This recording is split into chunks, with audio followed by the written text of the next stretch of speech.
अस्सलामुअलैकुम, good morning Pakistan. क्या हाल, कैसे हैं? ठीक ठाक है अपनी ज़िंदगी में। और आज की सुबह एक नए पैगाम के साथ मैं अपनी सुबह का आगाज़ करूंगी और आपकी भी सुबह का। हम लोग बहुत कॉन्शियस लोग हैं क्योंकि हमारे पास खोने के लिए बहुत कुछ होता है। अगर हम नौकरी पेशा लोग हैं तो हम बहुत संभल के अपने महीने की शुरुआत करते हैं, फिर एंड भी कर रहे होते हैं। बड़ा संभल के खर्च कर रहे होते हैं, स्पेशली जो नौकरी पेशा लोग होते हैं। जो बिज़नेस वाले होते हैं उनका दिल थोड़ा सा बड़ा होता है, दिल गुर्दा मैं दोनों का नाम लूँगी, क्योंकि वो रिस्क लेते हैं तो उनको लगता है कि रिस्क लेने से या तो वो सांप सीढ़ी का गेम है, या तो वो बहुत ऊपर पहुंच जाएंगे या वो बहुत नीचे गिर जाएंगे। मगर उनको उनके प्रोफेशन में रिस्क लेना बहुत ज़रूरी होता है, इसलिए उनको कुछ प्रैक्टिस सी हो जाती है रिस्क लेने की। लेकिन आम लोग जो कि 9 to 5 जॉब करते हैं वो बहुत संभल के चलते हैं। अब देखिए, रिस्क ज़िंदगी में हर चीज़ में लेना पड़ता है। अगर आप शुरुआत करें तो बच्चों के स्कूल का नाम देती हूँ मैं आपको लगता है आपका बच्चा पढ़ाई में अच्छा नहीं है, अच्छे नंबर नहीं ला रहा, तो आप तह तक पहुँचने की कोशिश करते हैं। आप उसके टीचर्स से मिलते हैं, स्कूल जाते हैं और फिर आप ये दरियाफ्त करते हैं कि शायद ये बच्चा, मेरा बच्चा, उसमें कोई प्रॉब्लम नहीं है, सिर्फ उसके स्कूल, उसके टीचर्स या उसके क्लास फेलोज़ या उसकी इन्वायरमेंट में प्रॉब्लम है। आप उसका स्कूल चेंज करते हैं और आपको एकदम फ़र्क नज़र आता है आपके बच्चे की एजुकेशन में। या तो वो और ख़राब हो जाता है या वो और बहुत अच्छा हो जाता है। जो कमियां आप उसके अंदर महसूस कर रहे होते हैं, आप देखते हैं कि वो एकदम दूर हो गई। उसी तरह आपके घर कोई भी ऐसा हेल्पिंग हैंड जो खाना पकाता है और आप उसी पे लगे हुए हैं कि भाई इसको हटाएंगे तो पता नहीं कौन आ जाएगा। अगर आप उसको हटा के किसी नए बंदे को हायर करते हैं तो या तो आपका खाने का टेस्ट बहुत अच्छा हो जाता है या बहुत बुरा। सो रिस्क तो हर चीज़ में है। या आप नौकरी स्विच करते हैं, कोई नई नौकरी, जाहिर है अपनी ग्रोथ के लिए कोई नई कंपनी की तरफ रुख करते हैं, या तो आप बहुत सक्सीड कर जाते हैं या आप पहले से भी ज़्यादा बदतर हो जाते हैं। मगर जब तक आप रिस्क लेंगे नहीं, आपको अपनी ग्रोथ का पता कैसे चलेगा? मेरे हस्बैंड हमेशा मुझे कहते थे, पता है तुम्हें, ये एक सर्टेन टाइम होता है रिस्क लेने का, जवानी का गेम है रिस्क लेने का, रिस्क लेना चाहिए, इस चीज़ में हाथ डालो, उस चीज़ में हाथ डालो, कोई ना कोई तो क्लिक करेगी। सो आज हम ये जानने की कोशिश करते हैं। मैं तो अगर छोटी कामयाबियों की बात करूं तो छोटी कामयाबी, कभी आप कोई फाउंडेशन चेंज कर देते हैं अपने फेस पे जो लगा रहे होते हैं, आप सक्सीड कर जाते हैं। कोई पहनने का अंदाज़, डाइट प्लान, अपने वेट लॉस जर्नी का अंदाज़ आप ज़रा सा बदलते हैं तो आप कामयाब होते हैं। आज मैं छोटी कामयाबियों से लेकर बड़ी कामयाबियों तक की बात कर रही हूँ। अपनी ज़िंदगी और सेलिब्रिटीज़ की ज़िंदगी आपसे शेयर करेंगे हम छोटी चीज़ों को लेकर, और फिर आपको थोड़ी सी हिम्मत देंगे कि अगर रिस्क लेना है ना तो अभी ले लो, वरना देर हो जाएगी। Good morning Pakistan. छोटे से ब्रेक के बाद हमारे साथ रहिए।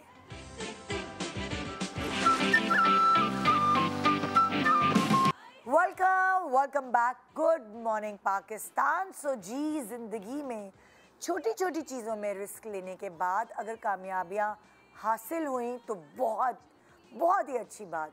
लेकिन अगर ज़रा कहीं आप सांप सीढ़ी के गेम में पीछे चले गए तो कोई बात नहीं, टाइम है, आप आगे भी जा सकते हैं। सो छक्का कभी भी लग सकता है, यू नेवर नो। हमारे पास अपनी छोटी बड़ी सक्सेसेस शेयर करने के लिए हमारे सेलिब्रिटीज़ मौजूद हैं और देखते हैं कि ये कितने दबंग हैं जो ज़िंदगी में रिस्क लेते भी हैं या सेफ गेम खेलते हैं। मेरे एक तरफ बैठी हैं किरण और फराह। अस्सलाम वालेकुम। बिल्कुल ठीक, आप कैसे हैं? बहुत अच्छे और बहुत खुश अल्हम्दुलिल्लाह। और दूसरी तरफ बैठी है रबिया रिजवान एंड सारा उमैर। अस्सलाम वालेकुम अस्सलाम। कैसे हैं आप लोग? अल्हम्दुलिल्लाह। आप लोगों का शुमार उन दबंग लोगों में से होता है जो कहते हैं रिस्क लो, लेना है जिंदगी रिस्क लेने का दूसरा नाम। हाँ रबिया, बिल्कुल लेती है रिस्क? बिल्कुल लेती हूँ। सारा तुम लेती हो? बहुत ज़्यादा। हाँ, बहुत ज़्यादा। टास्क तो जैसे मुझे लगता है कि टास्क के साथ मैं पैदा हुई हूँ, मेरा पैदा होना भी एक टास्क ही था।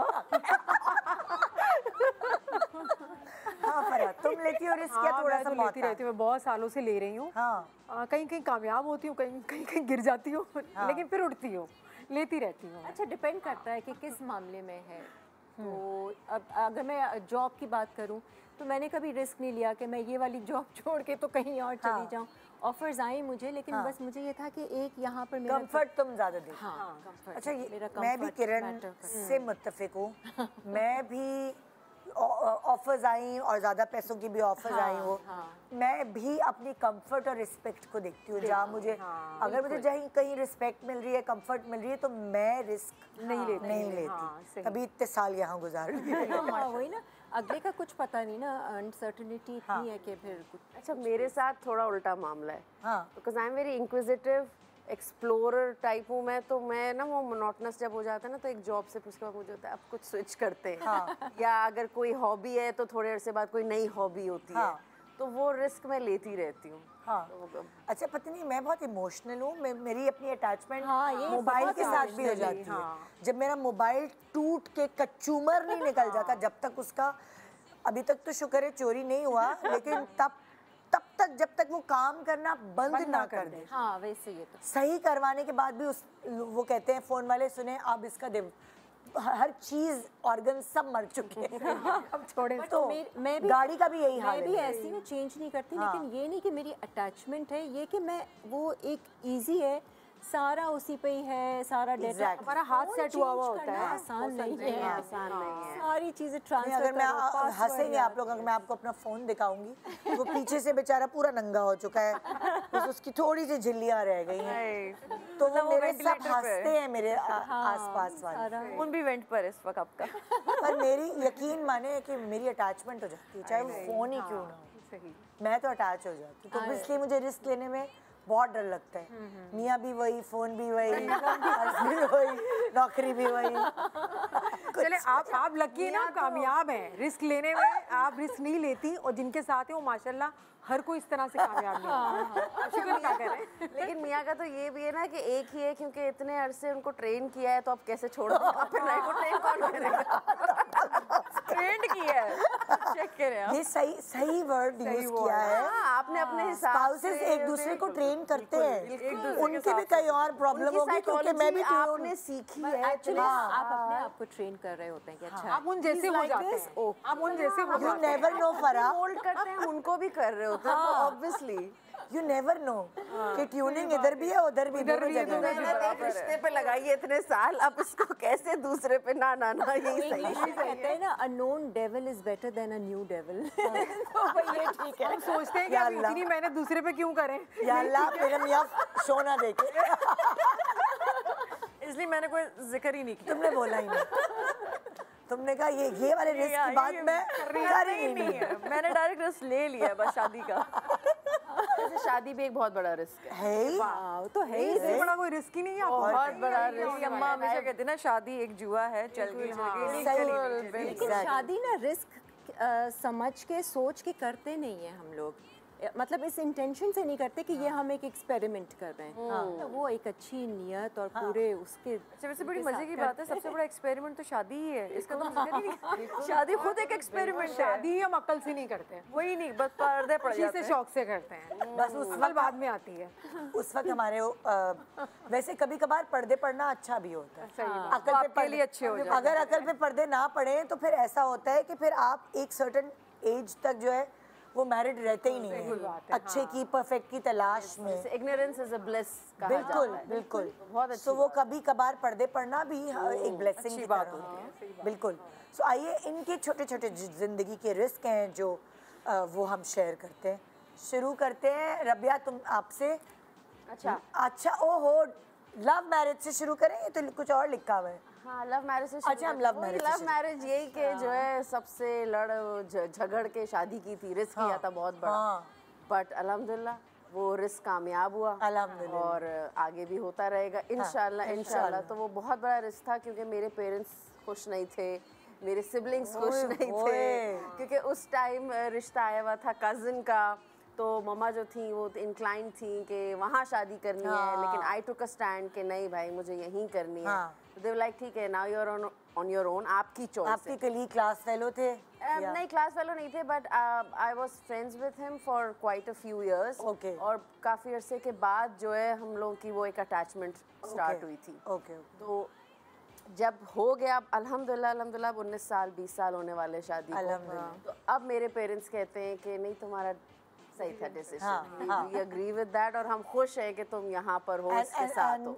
आपने स्टैंड लिया, वरना ये हाथ से निकल जाती चीज तो आपको हालांकि उस वक्त भी मैं कोई इतनी कॉन्फिडेंट नहीं थी, मुझे नहीं पता था कि क्या होगा क्या नहीं होगा, रिस्क ले लिया। आपने अपने दिल की सुनी ना, दिमाग की नहीं सुनी। एग्जैक्टली, तो वो बस अल्लाह ने साथ दिया। कभी कभार दिल के फैसले भी, क्योंकि देखिए कोई रिलेशन हो, कोई जॉब हो, हर चीज में अगर आप दिल की सुनते हैं ना, तो आप बाद में रिग्रेट नहीं करते। क्योंकि अगर आप दिमाग की सुनते हो और वहाँ जाके आप खुश नहीं होते, फिर आप कहते हैं कि ओह मैंने क्यों किया। ऐसी चीजें। अच्छा, एक तो होता है दिल की सुनना, एक दिमाग की सुनना। आई बिलीव आप इंट्यूशंस होते हैं ना, गट फीलिंग, तो आपका गट बताता है ना कि यार ये सही है या नहीं। बहुत सी चीजें होती हैं आपका दिल भी चाह रहा होता है, लेकिन आपको अंदर से मलामत रहती है कि नहीं यार ये कुछ सही नहीं है।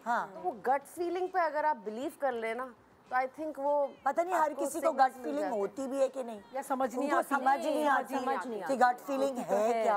अक्सर हाँ कंफ्यूज रहते हैं, लेकिन वो वहाँ तक पहुँचने के लिए थोड़ा आपको जरा जो है ना देखना पड़ता है चीजें। व्हाट आई बिलीव, तो मेरा तो बिलीव है कि भाई gut feeling is the strongest feeling. दिल भी अक्सर जो है फिसल जाता है, दिमाग भी उल्टे सीधे फैसले। तो आराम से शादी हुई या मुश्किल से हुई? फिर मुश्किल से हुई, मुश्किल से हुई, लेकिन अल्हम्दुलिल्लाह सब सेट हो गया उसके बाद। ये तो बहुत अच्छी बात है, मगर जिंदगी में एडवेंचर ना हो तो मजा क्या।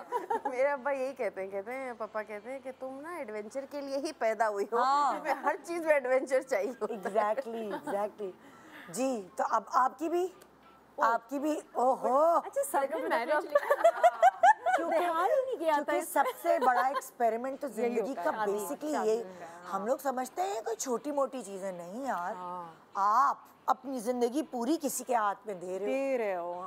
अम्मा अब्बा ने तो आप उनके घर तो पैदा हो गए, सही बात है, ठीक है ना, आपने अम्मा अब्बा चूज नहीं किए, लेकिन अगर आपको कुछ चूज करना है जिंदगी में तो वो आपका स्पाउस है, पार्टनर है। बिल्कुल, अम्मा अब्बा जैसे भी हो कबूल है। आपके पास ऑप्शन ही नहीं है।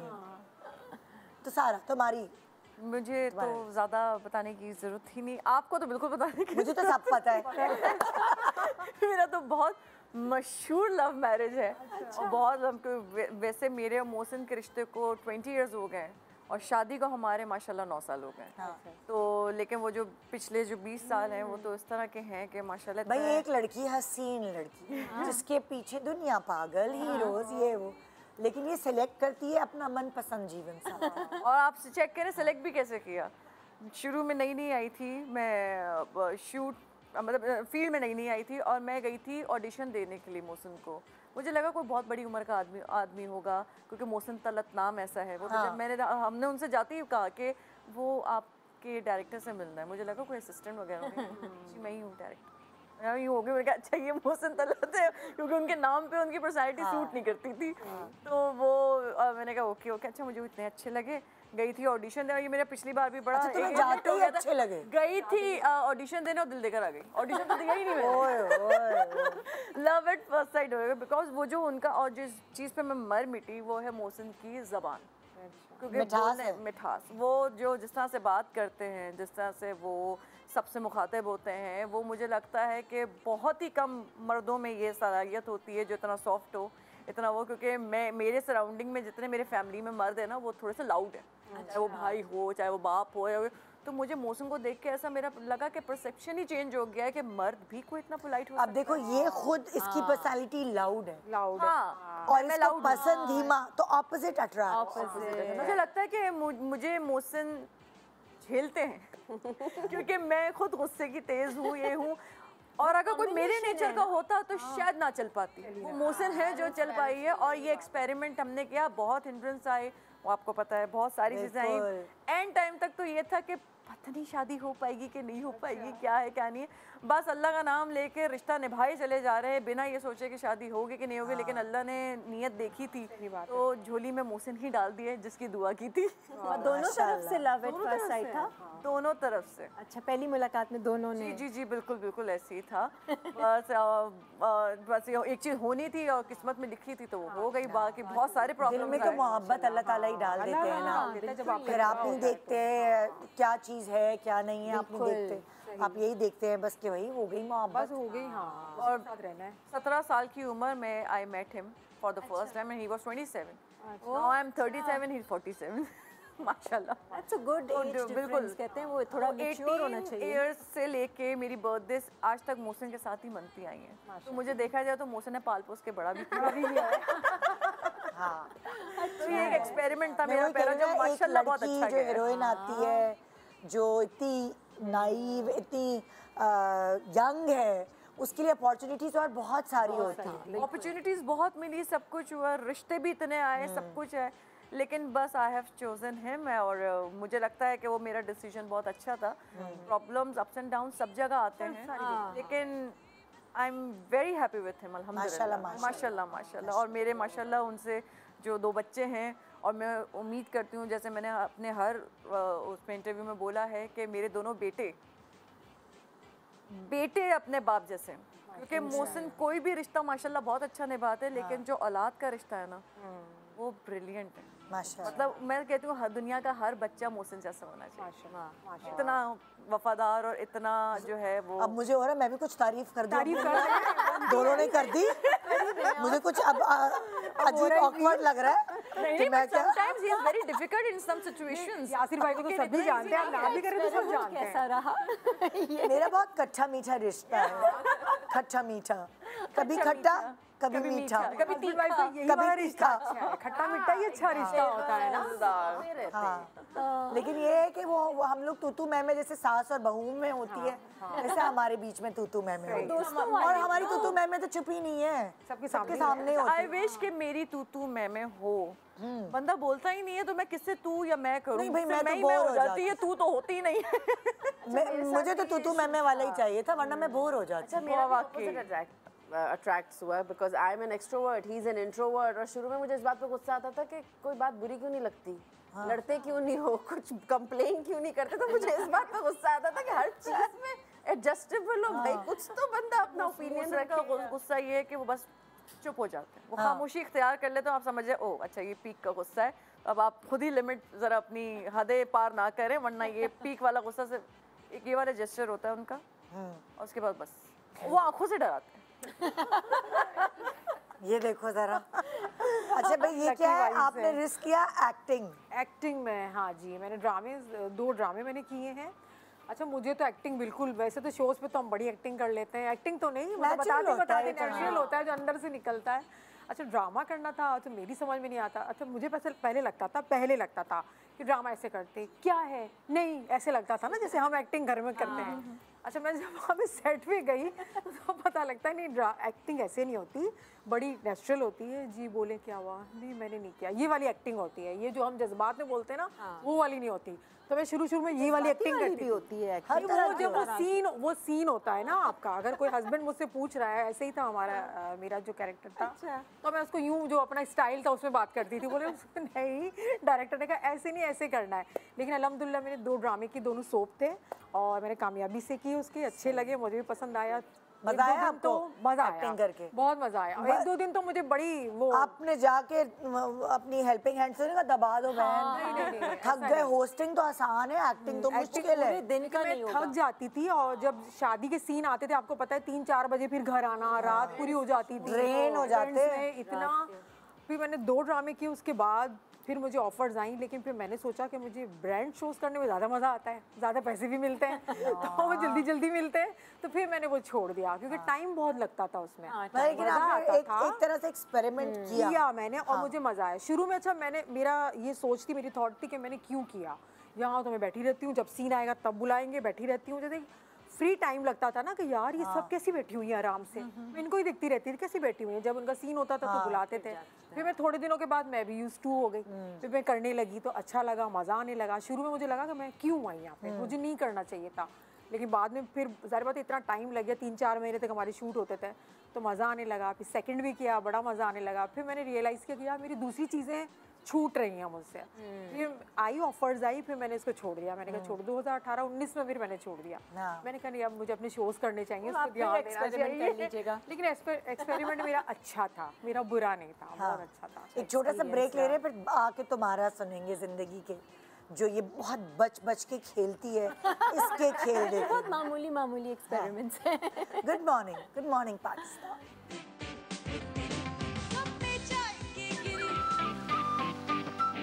Welcome back. Good morning Pakistan. आज हम बात कर रहे हैं छोटे छोटे रिस्क जो हम जिंदगी में लेते हैं और फिर वो कभी हमें बहुत एकदम आगे पहुंचा देते हैं, और कभी कभार ऐसा भी होता है कि हम उन रिस्क को लेने के बाद जहाँ होते हैं वहाँ भी नहीं रहते, गिर जाते हैं। ऐसे ही है।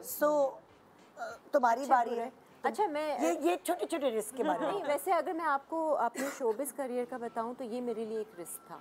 मैं तो टीचिंग कर रही थी, मॉन्टेसरी में पढ़ा रही थी, तो इत्तेफाकन मैंने एक शौक होता है ना कि अपना वो पोर्टफोलियो बना लिया, तस्वीरें खिंचवानी है मॉडल की तरह। ना मेकअप आता था, ना मॉडलिंग के पोजेज आते थे, ना कुछ। तो मेरी कोलीग्स ने बोला कि तुम दिखाओ ना, तुमने जो अपनी तस्वीरें खिंचवाई थी। तो मैंने दिखाई उनको, तो बहुत अच्छी आई। तो एक टीचर ने कहा था कि ये फेस ऑफ द ईयर हो रहा है, तो तुम उसमें अपनी एंट्री डाल दो। मैंने कहा नहीं मुझे नहीं करना ये सब ना। तो कह रही डालने में क्या है, सेलेक्ट हो गए तो ठीक है, देखी जाएगी आगे। मैंने कहा अच्छा चलो ठीक है। तो वो एक रिस्क लिया था, वहाँ से सिलेक्शन हुई थी, फेस ऑफ द ईयर जीता था, और फिर मैं शोबिज़ में आई थी। तो वो एक छोटी सी एक वो चीज़ थी कि बैठे बैठे फ्रेंड्स बैठ रहे हैं कि अच्छा यहाँ अप्लाई कर लो। पता है ऐसे ही होता है, ऐसे ही आपकी मंजिल कार्व करता है, आपको खुद नहीं पता चलता। नहीं पता चलता। हम लोग कितनी प्लानिंग कर लो, बिल्कुल प्लानिंग कामयाब नहीं होती, लेकिन अचानक ही किसी के साथ कुछ कभी जिंदगी में मैंने नहीं सोचा था कि मैं होस्ट बनूंगी या मैं मॉर्निंग शो होस्ट करूंगी। तो एक्टिंग करती थी, पढ़ा तो मैंने फिजिक्स था, होटल मैनेजमेंट पढ़ी, फिर मैंने कहा कभी जिंदगी में नहीं सोचा। अच्छा, चाहत भी नहीं थी। और मैं भी होस्ट बनूंगी, मैं कभी सोच नहीं सकती। मैं उनमें से थी खानदान में कि मेरे मुंह में ज़बान नहीं होती थी, मैं बातचीत नहीं करती थी। खानदान वाले कहते थे ये क्या गूंगी है क्या, इसके ज़बान, क्योंकि अंबर थी थोड़ी सी बातचीत, ये वो सोशल खामोश ना, बिल्कुल चुप। इसी तरह जब मैंने स्टैंड अप कॉमेडी शुरू की तो दूर दूर तक कभी नहीं सोचा था कि कभी मैं करूँगी भी। हालांकि बचपन से डिबेट्स वगैरह उसमें मैं बहुत आगे आ गई थी, लेकिन स्टैंड अप कॉमेडी को देखती बहुत शौक से थी, बट कभी भी नहीं। बस ऐसे ही एक फ्रेंड ने जो है वो एक मुझे लिंक भेजा इंस्टाग्राम पे कि ये वर्कशॉप हो रहा है, ऑनलाइन है, कोविड के बिल्कुल बाद, तो ऑनलाइन है, तुम ले लो, 2-3 क्लासेस होंगी। मैंने अटेंड किया, उसके बाद एक शो भी कर दिया, फिर वो ऑफर्स आने लग गई। तो वो आपको नहीं पता होता कि आप बिल्कुल तक आप जाएंगे। हमारे अंदर कितना टैलेंट है ये भी नहीं हमें पता, ये भी नहीं पता होता। ये भी आहिस्ता आहिस्ता आपको पता चलता है, कॉन्फिडेंस बिल्ड होता है। सो मुझे ऐसा लगता है आपकी मंजिल अल्लाह ताला ने आपकी तय कर ली होती है, और वो किसी ना किसी तरह आपको हालात उस तरफ धकेलते हैं कि उधर जाओ उधर जाओ उधर जाओ, को नहीं पता होता। बिल्कुल बाकी में है ना, वही प्लानर है भाई, हम वही मैं प्लानर अपनी है। फैमिली में मैं वाहिद हूँ जो एक्ट्रेस है। मैंने तो दूर दूर तक नहीं सोचा था कि मैं कभी एक्ट्रेस बन पाऊंगी। और ये भी शौक मेरी अम्मा का था, क्योंकि वो अपने टाइम पे बनना चाहती थी, तो नाना ने उन्हें बनना नहीं दिया, बहुत रिस्ट्रिक्ट कर दिया, क्योंकि नाना बहुत स्ट्रिक्ट थे।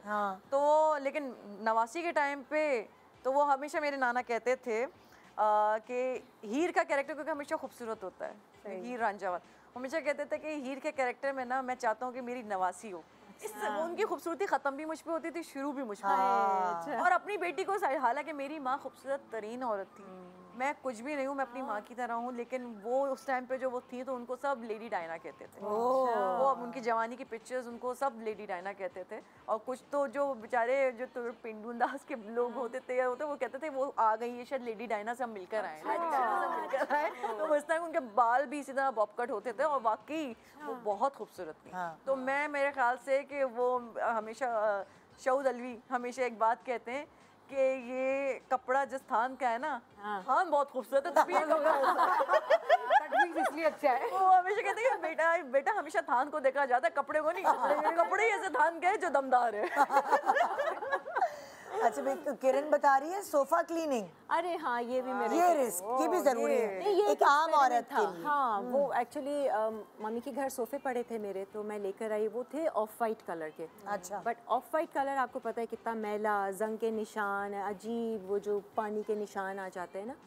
तो मैंने कहा अच्छा चलो, बजाय मैं इसकी अपहोल्स्ट्री चेंज करवाऊँ, मैं सोफ़ा वॉश करवाती हूँ। तो मैंने उसको गूगल में ना वो देखे कि सोफ़ा क्लीनिंग के कौन कौन से। एक आध को मैंने बुलाया, ये मेरा एक एक्सपेरिमेंट था। मैंने कहा चलो चेक करते हैं, अगर इसी से ही साफ़ हो जाता है तो मेरे पैसे बच जाएंगे। और वो हार्डली कोई 1000 रुपये भी नहीं लगे थे मेरे, वो 2 बड़ी सेटीज़ थी। उसने साफ़ किया, ऐसा चमक गया वो वाइट सोफ़ा। मैंने कहा ये तो बड़ी कमाल की चीज़ है। मैं खामा में 15-20 हज़ार मेरे खर्च हो जाने थे, कपड़ा लेती और चेंज करवाती। तो वो एक अच्छा एक्सपेरिमेंट था सफाई कर। हाँ, सफाई का, कि वो क्लीनिंग से ही साफ हो गए। हाँ। वो कुछ पता नहीं आजकल क्या बड़े अच्छे बनाते हैं। केमिकल्स आ गए हैं। Chemicals हाँ, के बहुत साथ अच्छे उन्होंने हो। किया। वाइट ऑफ वाइट सोफा सोचें हाँ। कि वो बिल्कुल साफ और वही करते हैं, आपके सामने ही कर रहे होते हैं। वहीं पर ही हाँ, हर तो बड़ा चीज़। अच्छा हो जाता है, बिल्कुल नया हो जाता है। बिल्कुल नया, बहुत तो ज्यादा। वो एक अच्छी। अच्छा जी, documentary movies for learning purpose. अच्छा, मैं बीइंग अ टीचर, तो मैं अपने बच्चों को भी उसी तरह पढ़ाती थी कि मैं एक टीचर ही हूँ। तो ऑब्वियसली वो मेरी टीचिंग टेक्निक्स जो होती हैं वो होती थी। तो एक दफ़ा मुझे याद है कि मेरे बच्चे के मेरे छोटे वाले बेटे के हिस्ट्री का एग्ज़ाम था और उसमें टॉपिक था नेपोलियन। उस वक्त ये मूवी आई थी नेपोलियन। अब उसको वो डेट्स याद करना, इवेंट्स याद करना, history it's not that easy. तो चलो उसको मूवी दिखाते हैं। मैं उसको नेपोलियन मूवी दिखाई तो उसको सारे इवेंट्स ऐसे याद हुए कि वो अच्छा लर्निंग idea अच्छा है। उसकी लर्निंग होगी। तो उसके और क्योंकि मैं IB ट्रेन टीचर हूँ, तो हम बुक से नहीं पढ़ाते थे। हम ज़्यादातर जो है डॉक्यूमेंट्रीज और मूवीज और वीडियोस वगैरह दिखाते थे, तो उससे बच्चों की लर्निंग ज़्यादा अच्छी होती थी। जो देख के, जो विजन से जो बच्चे सीखते हैं ना, तो ये एक्सपेरिमेंट बहुत मेरा कामयाब हुआ। और उसके बाद 1-2 ऐसी भी कुछ जो है मैंने फ्रेंच मूवीज़, थोड़ी हिस्टोरिकल मूवीज़, डॉक्यूमेंट्रीज़, वो कोई टॉपिक ऐसा होता था। इस्लामियात की भी हिस्ट्री जो हम पढ़ते हैं, इस्लामिक हिस्ट्री, वो भी ज़रा डिफ़िकल्ट हो जाती है बच्चों के लिए। तो वो भी कुछ डॉक्यूमेंट्रीज़ दिखा दी बच्चों को, तो वो बहुत फट करके जो है ना वो उनको याद हो जाता था कि वो ये फैक्ट है। वैसे मॉन्टेसरी में भी हमें सिखाया जाता था कि बच्चों को फोटो मेमोरी सबसे पहले, विजुअल मेमोरी दिखाते थे। अच्छा, पता है मैं रिसर्च करी थी तो मुझे पता चला था हर किसी की अलग अलग मेमोरीज होती हैं। कुछ लोग सुन के याद रखते हैं, कुछ लोग विजुअल मेमोरी होती है, किसी की कभी किनेटिक। भी जो है पढ़ के नहीं करती, हमेशा सुन के याद हाँ, कोई देख कर करता है। जैसे शबीर जान है, उनके बारे में कहते थे वो स्क्रिप्ट देखते हैं यूँ और उनको याद हो जाता है, उनकी कितनी अच्छी विजुअल मेमोरी। सो जैसे लाइक मुझे कोई, अब मेरी ये डेवलप हो गई, कोई मुझे सुना रहा होता है पढ़कर तो मुझे भी सुनने, मुझे ऐसा लगता है कि वो ज्यादा, वो भी सही होता पहले मुझे देख के याद होता था।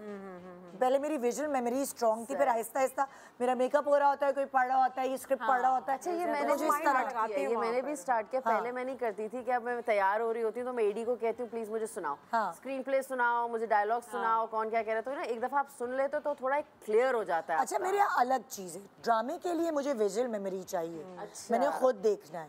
और शो के लिए कोई पॉइंटर्स या कुछ चाहिए तो वो मुझे सुनने में, हम खुद ही बना लेंगे। हाँ, तो वो मुझे सुनने में थोड़ा वो आदत हो गई है। सो सबकी अलग अलग जो पहचान लेना, ये कुछ लोग लिख के याद करते हैं। बिल्कुल, मैं उनको लिख के याद होता है। मैं करती थी लिख के याद। मुझे आज तक याद है कि मैं पॉइंटर्स बनाती थी और वो हेडिंग, सब हेडिंग्स बनाती पढ़ाई थी। में हम लोग ये थे, ये करते थे हम लोग। मैं तो रट्टू तोता, मैं तो रट ही नहीं सकती। और वो हमेशा से मैंने अपने जो स्क्रिप्ट्स हैं, हाँ, मतलब कॉमन कॉन्टेक्स्ट में समझ किए हैं। समझ लेना, उर्दू पढ़ने में थोड़ी सी मुझे ज़रा दिक्कत होती थी उर्दू का।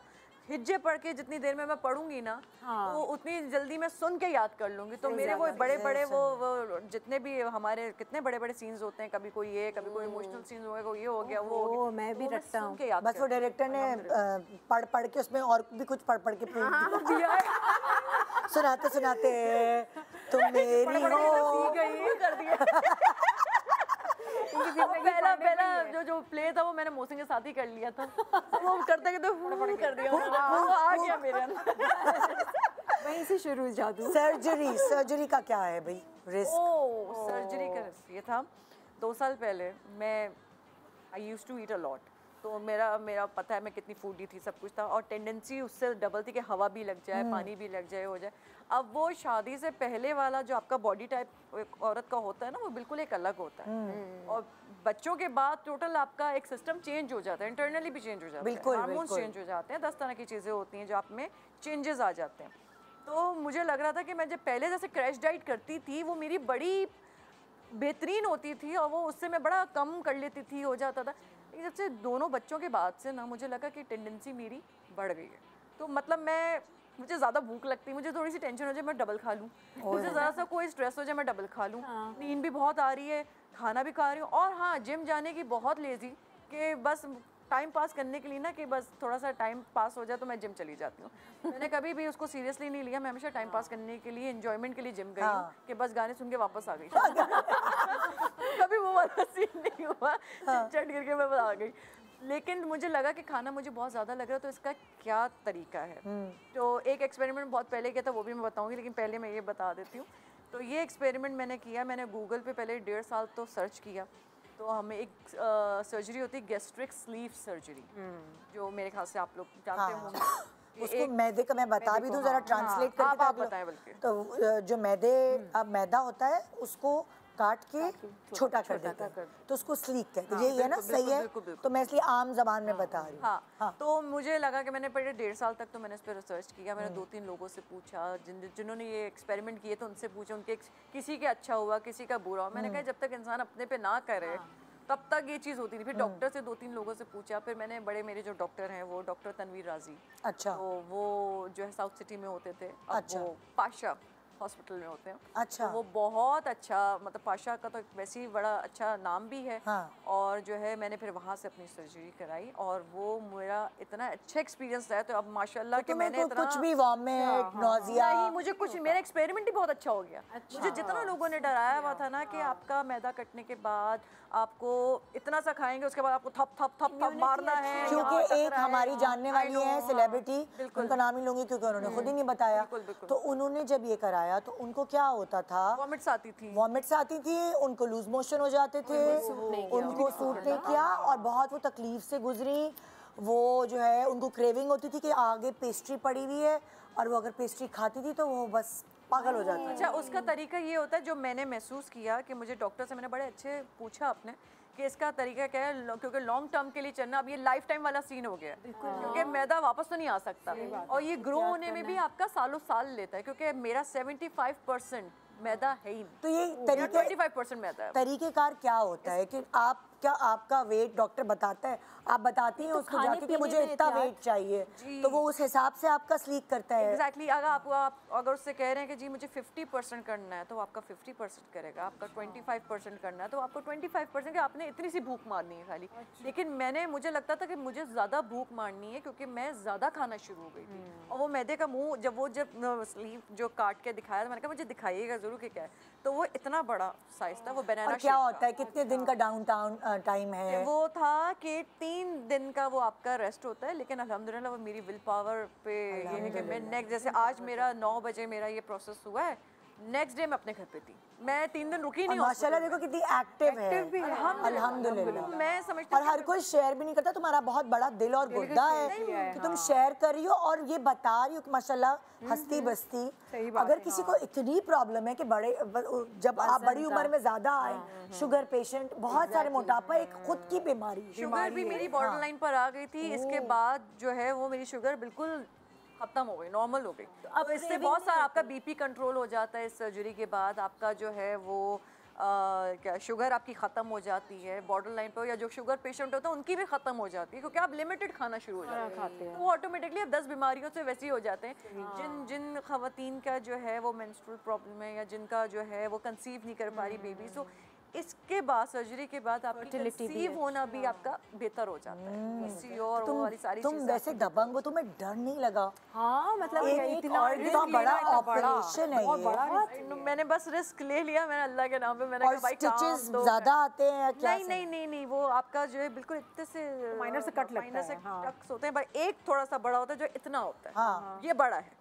तो उसमें से जिसमें से आपका वो स्लीव निकाल के उसको कट वो एक बड़ा होता है। बाकी क्योंकि आजकल तो कैमरास वगैरह सब आ गए हैं जो अंदर जाते अब वो पुराना जमाना आ गया कि पूरा पेट काट के खोल के सारी चीजें निकाल रहे हैं, ये कर रहे हैं। मुझे लगता है कि सी सेक्शन अब से इसके पीछे ज्यादा सब पढ़ेंगे कौन सा डॉक्टर है, कौन सा हॉस्पिटल है, तो बेटा तुम्हारी खैर नहीं मुझे है, लगता है तुम्हारा कि- इंस्टा पड़ा हुआ होगा। सी सेक्शन से ज्यादा तकलीफ देना औरत के लिए कुछ नहीं होता। ये मुझे लगता है ये माइनर सी तकलीफ है। तो मैंने अपना यानी एक्सपीरियंस तुम कह रही हो सी सेक्शन से छोटी चीज है, छोटी चीज है। Oh my God. माँ बनना सबसे एक अहम और एक बड़ी चीज है औरत के लिए। और सी सेक्शन क्योंकि आपकी 6 layers of skin, 7 layers of skin आपकी कटती है, तो बहुत इसमें तो एक इतना सा एक माइनर सा, जब हम वो बर्दाश्त कर लेते हैं तो ये मैं अपने फॉलोअर्स को या अपने फैंस को ये चीज़ कर रही हूँ कि जो चीज़ करना चाहते हैं शादी से पहले, जो खवातीन प्रॉब्लम्स में है तो ये वो करें। मेरा इतना सा खाना, मेरे जो टोटल जो मेरा मील है ना वो 3 to 4 टेबल स्पून, इसमें ये मेरा कंप्लीट मील है। इसमें लेथार्जी नहीं होती, वीकनेस। आपको हर 2 घंटे बाद खाना है ना, आपको विटामिन्स, अपने मल्टीविटामिन्स पूरा लाइफ टाइम रखना है। अब जो आपको सप्लीमेंट्स लेते हैं या सप्लीमेंट्स क्योंकि देखो अगर आप देखो तो इसकी स्किन ग्लो करके ग्लो कर सप्लीमेंट्स लेने बहुत जरूरी है, मैं बता दूं। क्योंकि आप अगर इसकी स्किन को देखो ना बिल्कुल कहीं भी कुछ ऐसा नहीं लगता, शक्ल वाल नहीं, मैंने शुरू में ये बेवकूफ़ी कर दी थी क्योंकि मैंने सर्जरी करवा रही और वो मेंटली फिट थी मैं, तो मैं भूल गई कि मैंने एक बड़ी सर्जरी कराई है। मैं वो नॉर्मल रूटीन पे ही चल रही थी, मैंने सप्लीमेंट्स नहीं लिए 9 मंथ्स तक। तो वो मेरे बाल गिरे, ये भी एक्सपेरिमेंट बता दूं, मेरे बाल गिर गए उससे। ओके स्किन इतनी गंदी नहीं हुई और कुछ नहीं हुआ, पतली होती रही, बाल लेकिन तुम्हारे मेरे बहुत वो जो ज़्यादा मेरे थे। बाल थे वो इस वजह से वो कम हो गए क्योंकि मैंने सप्लीमेंट्स, अगर मैं वो लेती रहती तो मेरे बालों पे इफेक्ट ना होता। तो ये एक एक्सपेरिमेंट मेरा शुरू में थोड़ा सा वो हो गया, तब लेकिन तुम ये क्या खाती मेरा क्या हो? दोबारा खाती मैं सब हूँ क्योंकि मैं बहुत फूडी थी ना। मैंने ये डिसीजन इसलिए लिया क्योंकि मैंने मुझसे डाइट नहीं हो पा रही थी, मुझे खाना भी है, मुझे मीठे की बहुत क्रेविंग होती है, मैं बहुत स्वीट लवर हूँ। तो मोहसिन के साथ रह रहे कि मैं ज़्यादा ही स्वीटनेस ना मेरे अंदर सवार हो गई। हमारा सारा शो एक तरफ, हम सब इसके पीछे पड़ गए। अब क्या होगा? अब क्या होगा? जैसे इन्होंने ये एक्सपेरिमेंट किया और ये ऑपरेट करवाया, मैं बिल्कुल ऐसी नहीं हूँ। मैं कहूँगी मैं अपनी विल पावर से ही स्ट्रॉन्ग करती देखो और कंट्रोल मैं तुम्हें मैं डरूंगी कुछ नहीं, तुम इसलिए करोगी क्योंकि तुम्हारे अंदर वो टेंडेंसी नहीं है जो इसकी देखो आपकी एक ब्लेसिंग होती है। तो मेरी भी फैमिली में मेरी बहन चली गई है अब्बा के खानदान पे, मैं चली गई हूँ अम्मी के ऊपर, तो मैं जरा सी मोटी होती हूँ मैं कंट्रोल कर मेरे अब्बा में टेंडेंसी नहीं, वो कुछ भी खा ले नहीं लगता। वो नहीं लगता।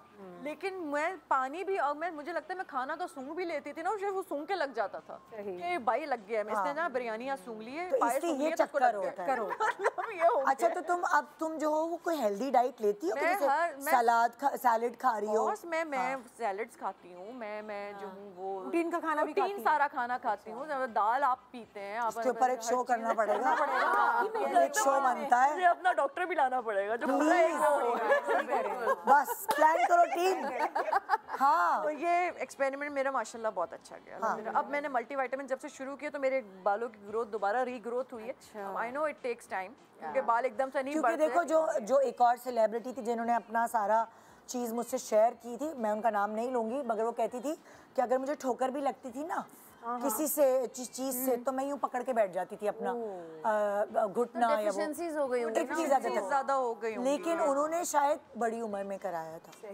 तुम्हारी एक ठीक है, हाँ, यंग किस एज condition में में किया करवा है हाँ, तो तुम हील हो जाओगी, हो गई हो। और मैंने कितना अर्सा हो गया तुम्हें? 2 साल।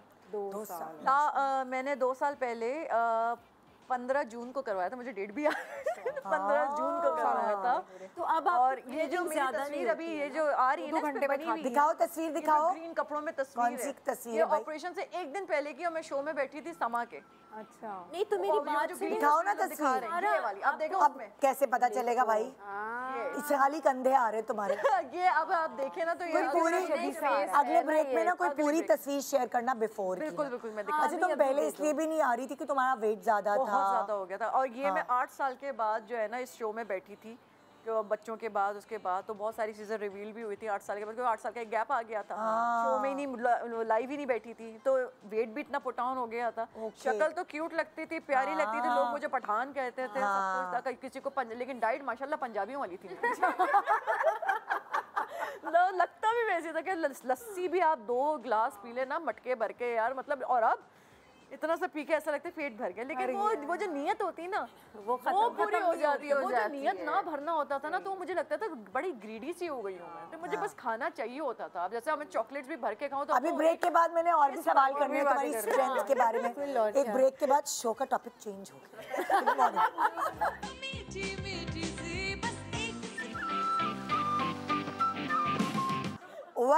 Welcome back. Good morning Pakistan. Topic change कर ले बच्चों का। आप कहते हैं तो मुझे बता दें, क्योंकि अभी हमारी ब्रेक पे जाने से पहले बात हो रही थी एक ज़िंदगी में ऐसा रिस्क जो आप कभी अपनी बॉडी को लेकर बहुत कम लोग ले पाते हैं, जो कि सारा ने लिया। एक रिस्क कि मैं गैस्ट्रिक स्लीव, यही कहते हैं ना इसको, गैस्ट्रिक लीव, जिसमें आप अपना मैदा जो है उसको कटवा के साइज उसका छोटा करा देते हैं। अच्छा, सारा ने तो किया क्योंकि ये उसकी ज़रूरत बन गई थी, क्योंकि उसका वेट एक छोटी उम्र में इतना ज़्यादा हो गया था।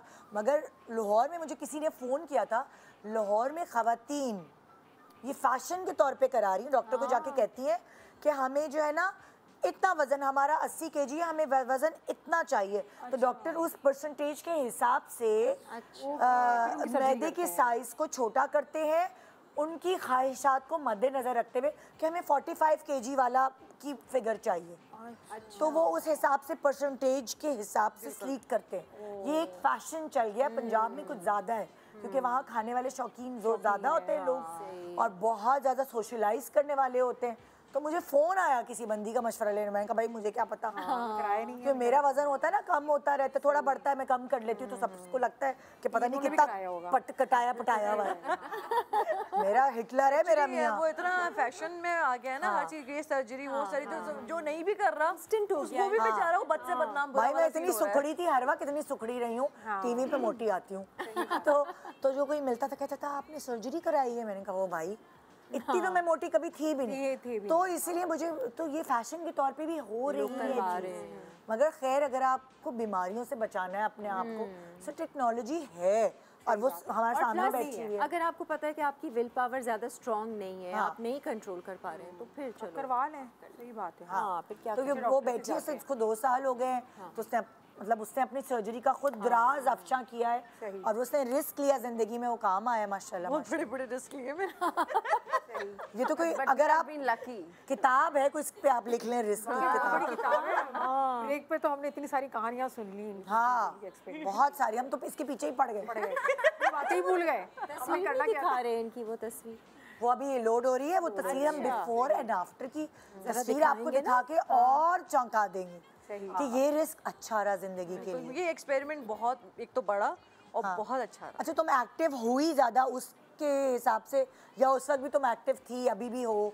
मैं मोटापे में भी एक्टिव थी। वो मैंने कहा ना, मैं बचपन से बड़ी मैं हाइपर एक्टिव टाइप की है, तो वो मेरे औलादों में भी वही चीज़, जब वो कोई ऐसी हरकत करते मैं ये क्यों ऐसे कर रहा, तो मेरी माँ कहती बेटा तूने मुझे ऐसे ही सताया है, तू अपने टाइम पे एक्टिव थे, हाइपर एक्टिव थी, आगे तेरी औलाद है, तेरे से 4 हाथ आगे, तो वो वही है। तो मैं उस वक्त भी एक्टिव थी, और अब मेरा स्टेमिना और भी माशाल्लाह पहले से बेहतर हो गया, कि जैसे मुझे लग रहा था कि मोटापे की वजह से, जैसे अब ये लेस बांधने तो ऑब्वियसली आप थोड़ा सा वेट पुट ऑन हो जाता है, तो आप नहीं झुक पाते उस तरह से। अब ये कि आप यूं करके, मुझे फ्लेक्सिबिलिटी पहले भी थी और अब जरा और ज़्यादा हो गई है कि मैं यूं भी लेस बांध लूँ तो मैं यूं भी लेस बांध लूँ, तो मैं अब मैं बहुत देर तक पहले यूं नहीं बैठ पाती थी, बीच में मेरा कम हो गया था ऐसे बैठना, क्योंकि मेरे घुटनों में थोड़ा दर्द होना शुरू हो गया था, वेट की वजह पड़ता है ना, घुटनों होना शुरू हो गया था।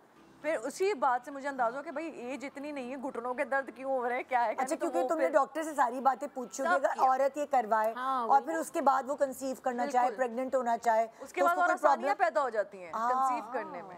तो ये भी मुझे बताया, तो बहुत डिटेल बताया था, ऑब्वियसली मैं इतनी डिटेल तो, क्योंकि बहुत सारी खवातीन का बच्चा नहीं होता मोटापे की वजह से, नहीं हो रहा होता, फिर वो बेचारी क्या क्या डाइटिंग कर रही होती हैं, वीक हो रही होती हैं कि औलाद हो जाए किसी तरह। एग्जैक्टली, है ना, बिल्कुल ऐसे ही होता है। तो तुम कहती हो सी सेक्शन से छोटा ऑपरेशन है ये?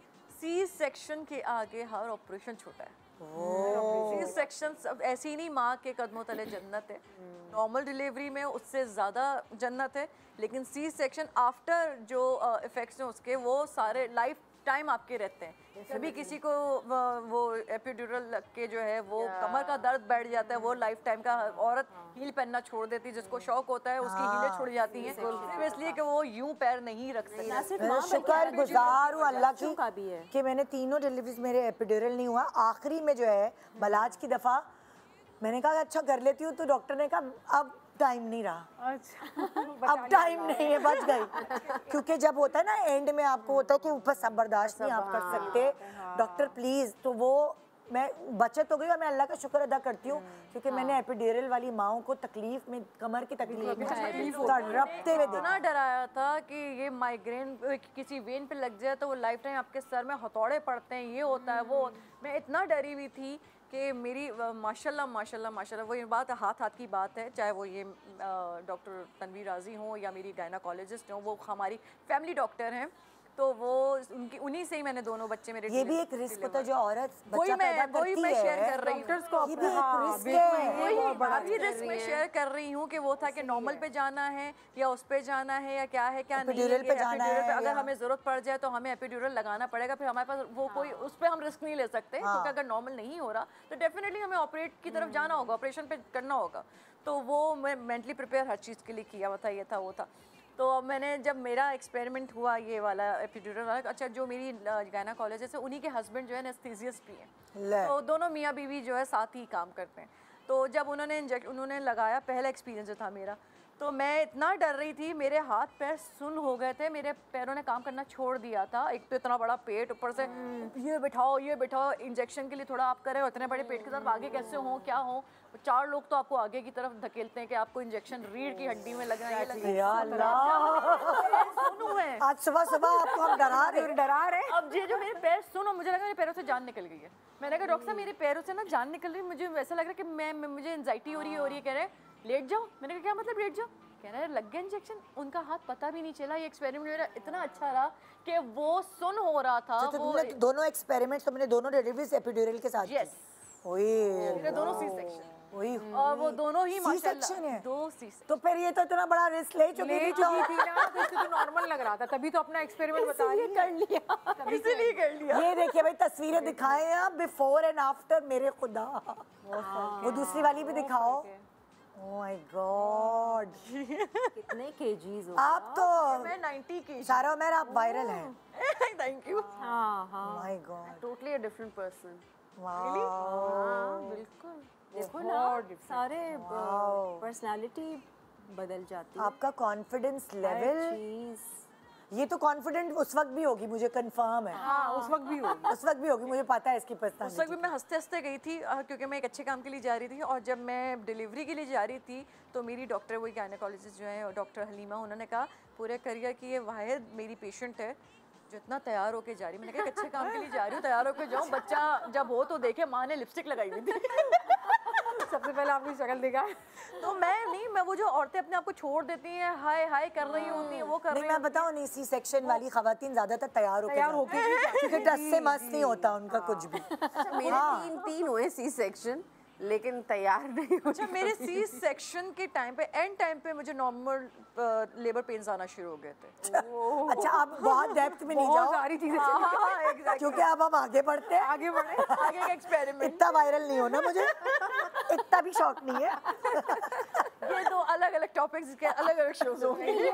बिल्कुल एक शो आप रख हाँ बिल्कुल, और हम रखेंगे भी क्योंकि बहुत सारी खवातीन जो परेशान है, हमारा काम होता है उनको किसी तरह हेल्प करना।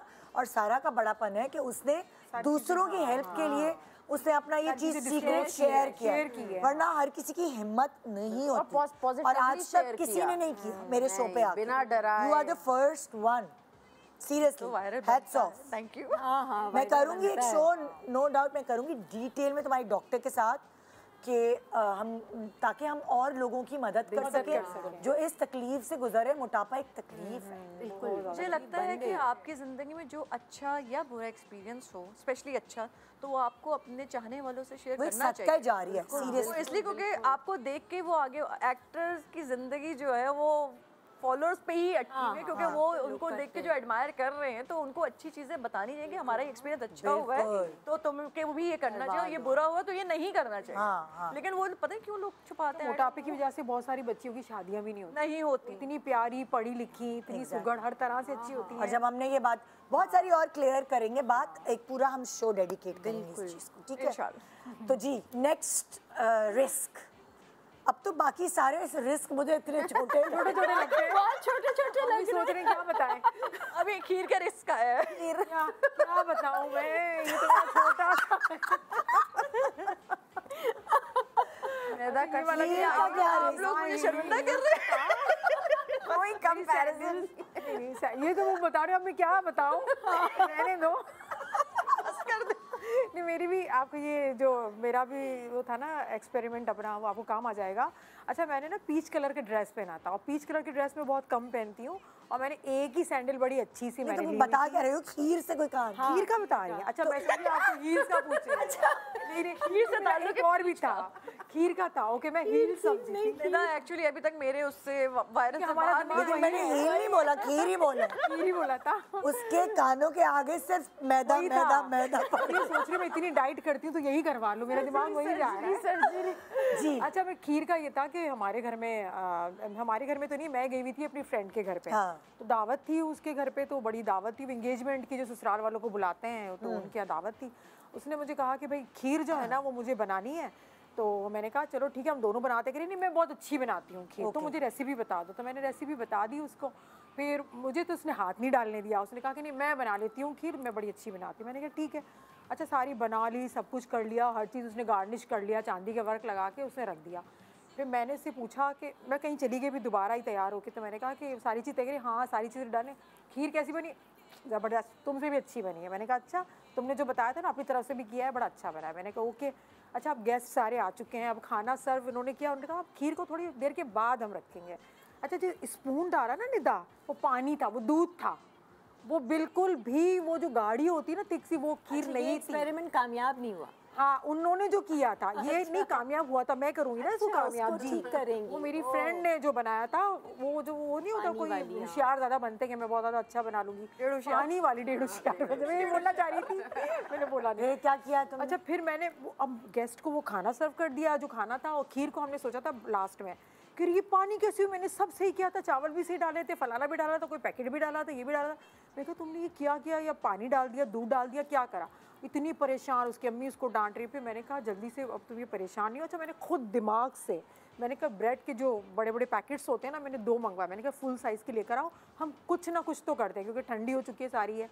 फिर हमने क्या किया, उस खीर को थोड़ा थोड़ा हमने जूसर ब्लेंडर में इसको डाला, खीर ही निकाल के, और उसमें हमने स्लाइस के पीसेस डाल के मैंने उसको ग्राइंड करना स्टार्ट किया।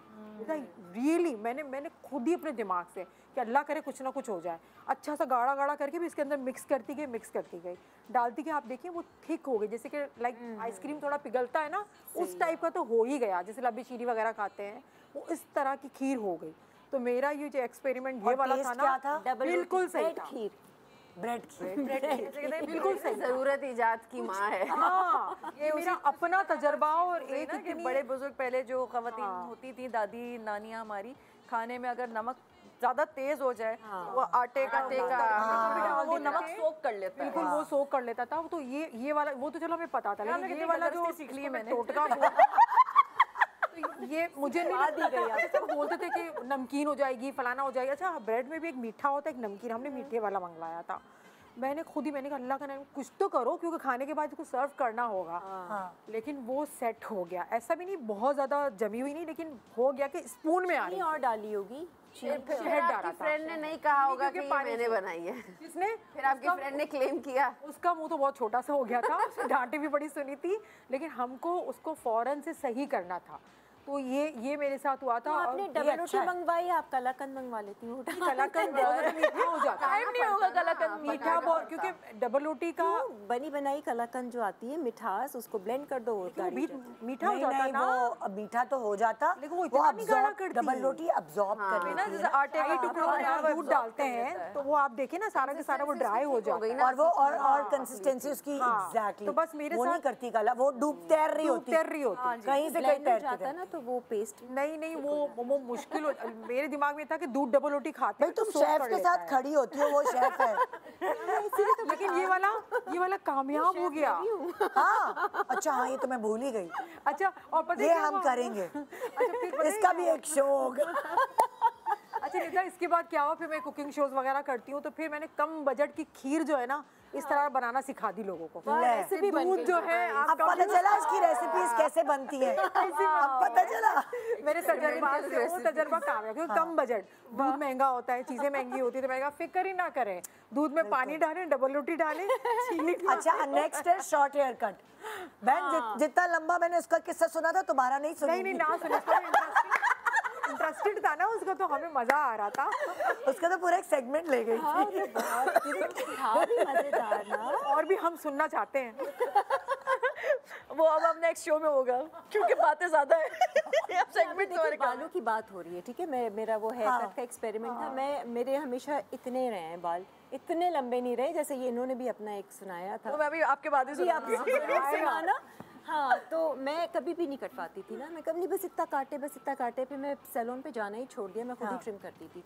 फिर बीच में क्या हुआ कि वो एक्सपो में हम लोगों का वो फेस्टिवल वगैरह लगा था, तो एक वो हेयर ड्रेसर आया था, नोन हेयर ड्रेसर, तो मैंने कहा चलो, वो लाइव काट रहा था, डेमो दे रहा था, मैंने कहा चलो मैं भी बैठ जाती हूँ। और उसकी आदत है छोटा कर देने की। उसने मेरे बाल इतने कर दिए और स्टेप्स में बिल्कुल छोटे, और वो मतलब ब्लो ड्राई के लिए मुझे ब्रश भी नया खरीदना पड़ा कि वो जो छोटा राउंड वाला होता है, वरना मैं बड़े से करती थी।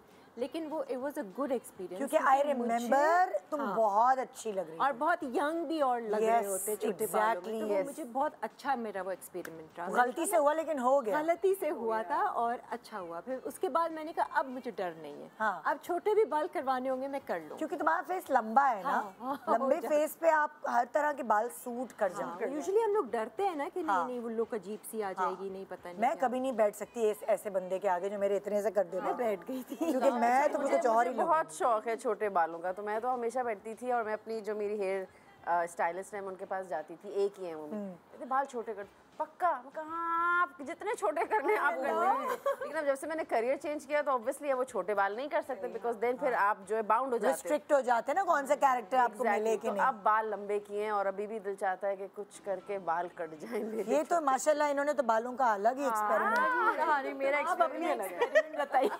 प्यारे पे एक्सपेरिमेंट फिर आपके पास आऊंगी, जरा बालों से रिलेटेड बात सुनने के लिए आपके पास आती हूँ। मेरा तो एक्सपेरिमेंट ये था कि 2011-12 की बात है ये। मेरे आपको याद होगा मेरे कितने लंबे बाल थे और वन लेंथ बाल थे, ब्लॉन्ड बाल, ये वो मैं अपने बालों की वजह से ज़्यादा मशहूर थी, फील्ड में भी, अपने स्कूल में भी, हर जगह। इतने लंबे बाल थे इसके माशाल्लाह, इतने अच्छे बाल। कभी मैंने डाई नहीं लिया, मेरे जो बालों का ये जो ओरिजिनल कलर है, तो ये मेरा एक्चुअली ओरिजिनल है ब्लॉन्ड बाल, तो वो इसलिए ज़्यादा प्रोमिनेंट थे। तो अब वो एक बार, क्योंकि और मौसम की कमज़ोरी मेरे बाल थे, तो जो है रापुंज़ल थी ये, और क्या। मौसम को मैं पसंद ही अपने बालों की वजह से आई थी। जब वो मैंने कहा ना दिल देकर आ गई और ऑडिशन नहीं दिया, तो उन्होंने हाथ मिला के मुझे, उन्होंने कभी ज़िंदगी कभी किसी से हाथ नहीं लिया, मुझसे हाथ मिला के कहते हैं बाल ना कटवाइएगा। तो बस वो मुझे पता था कि बाल नहीं कटवाने, तो मैं और ग्रो करती चली गई उसकी। तो वो जब मेरी उनसे एक बार लड़ाई हो गई, तो मैंने कहा मैं इनसे अब कैसे, अब वो उम्र का तकाजा भी था कि छोटी थी तो ज़्यादा बदतमीजियाँ और वो वाली चीज़ें तो आती नहीं थी, मुंह चलाना ये कैसे हर्ट करूँ, कितनी आसानी से तो ये नहीं होते, ये नहीं हो। तो मैंने ना बाल कटा दिए। वो एक हमारे जानने वाले थे, वो दुबई से वो हेयर स्टाइलिस्ट आया होता फॉर द टाइम बीइंग, तो उसने कहा कि मैं तुम्हारे बाल काट देता हूँ। तो मेरे थे इतने लंबे बाल, हिप से नीचे बाल थे, तो वो वन लेंथ बाल थे। उसने कहा कि यार एक एक्सपेरिमेंट करते हैं कि अगर मैं क्योंकि मुझे तो इतना नो हाउ नहीं थी, आइडिया नहीं था, तो उसने कहा कि एक्सपेरिमेंट ये करते हैं कि तुम्हारा वन लेंथ बाल है, दुबई में तो जिनके लंबे लंबे बाल होते हैं वो लोग उनकी एक्सटेंशंस बना लेते हैं, ये तुम्हारे अभी नहीं लेकिन तुम्हें बाद में समझ आएगा, तुम जिस फील्ड में हो ये तुम्हारे काम आएगा। एक्सटेंशंस की क्या ज़रूरत है, ये वो। तो वो जो मेरे लंबे बाल थे, मेरे 2-3 ये जो मैंने अभी लगाई, ये मेरे अपने ओरिजिनल बाल ही हैं जिसकी एक्सटेंशंस बना के मैंने एक्सटेंशंस बना ली, अपने बालों की एक्सटेंशन बना के उसने मुझे दे दी, तो वो आज तक चल रही है। तुम्हारी जिंदगी एक फिल्म है। मैं भी यही सोच रही थी कि मैं एक मूवी देख रही हूँ। मैं बहुत दिलेर हूँ इस मामले में, मुझे सब कहते हैं कि बचपन से मैं बड़ी दिलेर टाइप की बच्ची रही हूँ, निडर, किसी से ना कभी डरी। और मेरा एक बड़ा हिट डायलॉग है जो बचपन से मैं बोलती आ रही हूँ, मैं किसी के बाप से नहीं डरती।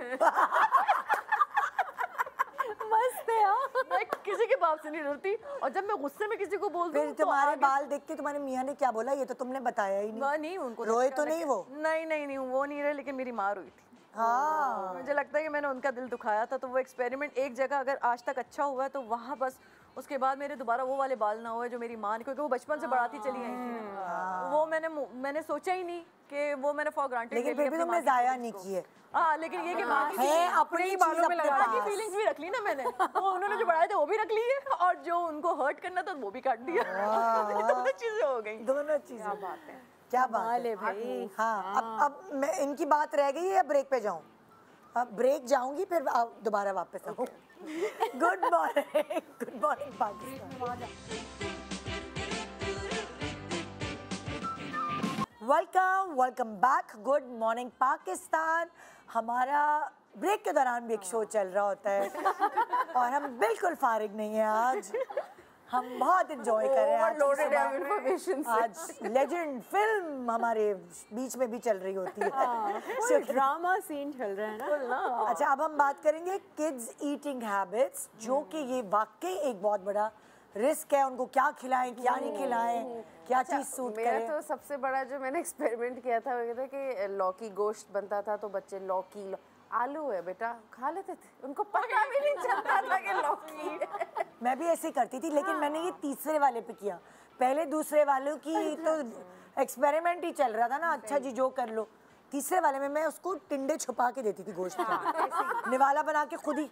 आज तक उसको खुद खिलाना पड़ता है इसी चक्कर में। एग्जैक्टली मैंने भी बहुत छुपा हाथ से खिलाया है। हाँ। और वो अगर भिंडी गोश्त है तो भिंडी साथ लगा दी, नहीं सिर्फ बोटी है बेटा, कुछ भी नहीं है, और वो साथ भिंडी खा रहे हैं। यही किया मैंने। इस मामले में मेरा एक्सपेरिमेंट जो है वो 0 हो गया। मेरे बच्चे शायद मुझे से भी ज़्यादा तेज़ हैं इस मामले में। वो होता है ना, जैसे मैं बोलूँ बेटा मैं भी तेरी माँ हूँ, तो वो ये नहीं कहते हैं बेटा आप होंगी हमारी माँ, लेकिन हम आपकी औलाद हैं। मुझे ऐसा लगता है वो आगे से मुझे ये कह रहे हैं, क्योंकि उनको छुपा के कुछ भी देने की कोशिश करो, नो यूँ कर देगा। छोटा वाला तो इतना तेज़ है, वो सिर्फ दाल पहचानता है। गोश्त अब उसने माशाल्लाह खाना शुरू किया है, और अंडा तो ऐसा, हालांकि बाप भी अंडे के दीवाना, माँ भी अंडे की दीवानी। अच्छा, आप ये क्या बताई थी, इनकी बात मैं कंप्लीट करूँ। आप बताई थी वो छुपा के आपने क्या दिया? वो मतलब वही भिंडी जो है वो मैंने छुपा दी, या कोई और सब्जी है साथ, तो अब उनको आदत हुई है बड़े होने के बाद खाने की। सब आदत तो एक हद तक थी, लेकिन अब बड़े हो गए हैं तो अब अपनी मर्जी से खाने लगे। लेकिन फिर भी आपको ये एक है ना कि मैंने उनको सब्जियां भी खिला दी, मैंने तो हर चीज खिलाई। एक्सपेरिमेंट अभी भी मैं आज भी जो है ना अक्सर अब बड़ा वाला तो पहचान लेता, ऑब्वियसली ही इज अब तो वो लेवल्स फाइनल में है। तो जो छोटा वाला है वो ग्रेड 5 में, उसको अक्सर मैं लौकी आलू बोल के ही खिला देती हूँ। वो खा लेता है जब तक अनटिल उसके सिबलिंग्स ना बता दें आलू नहीं है, आलू नहीं है। तो मैं पहली इशारा कर देती हूँ नहीं बताना, अब खाने दो इसको लौकी जो भी है। जबरदस्त। मैंने भी अपने तीसरे वाले पे एक्सपेरिमेंट किया। मैंने कहा उसे सब्जी हेल्दी खाना खिलाऊंगी। मिर्चें नहीं खाई उसने आज तक, तो मेरा मियाँ पीछे पड़ा, मिर्चें खिलाओ। मैंने कहा क्यों मिर्चें खिलाऊं? तुम गलत चीज खा रहे हो तो मैं उसको मिर्ची खिलाऊं। सही बात। क्यों खिलाऊं? स्पाइसी फूड, स्पाइसी खाना नहीं खाता वो।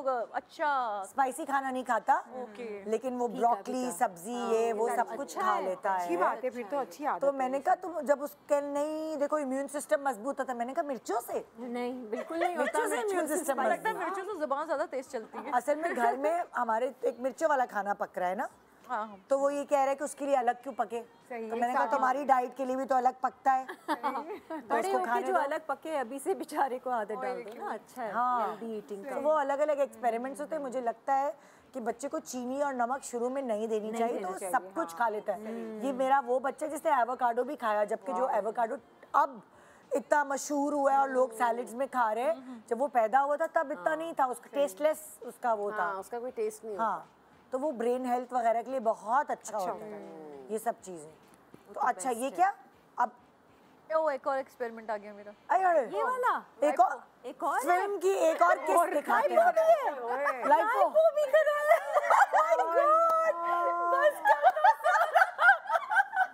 मेरी बात सुने, लाफिज कर दे हम तीनों को। लाफिज कर दे, म्यूट हो जाते हैं बस। अभी हम आपको सुनना है। मैं इतना फख्र महसूस कर रही हूं कि तीनों के अटेंशन इधर हो गई लाइफ में। मैंने कहा शायद ये वही रिपीट हो रहा है। मैंने कहा लूडो को गलती से लाइक मेरी टीम ने स्पेलिंग मिस्टेक की है।